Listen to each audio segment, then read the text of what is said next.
Gidispatsar ganina ang mabot duha ka tonelada sa mga imported beef. Nasuta kini gikan sa nasod nga nataptan sa African swine fever virus.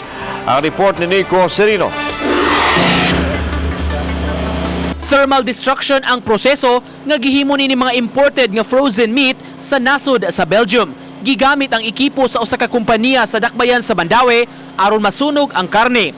1.9 tonelada kinitanan o gibana-bana nga mobalor ug moabot sa 100,000 pesos. Ang mga karne nasakmit subay sa nahauna nga operasyon sa taga DVMF sa Cebu City nga nakakumpiskar sa karne.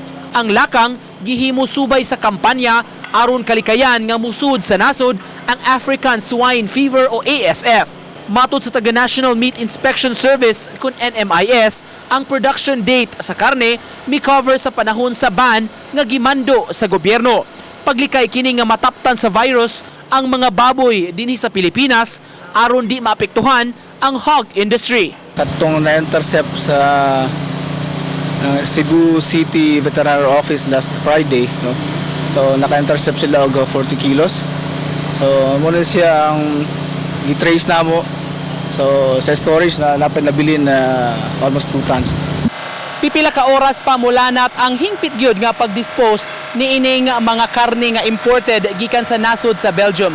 Giklaro sa gobyerno nga ilang gibuhat karon panigurado lamang gyud kini aron nga malikayan gyud ang pagsud sa ASF dinhi sa Pilipinas. So mga 3 hours pa yan, sir, para ma-complete talaga siya distract.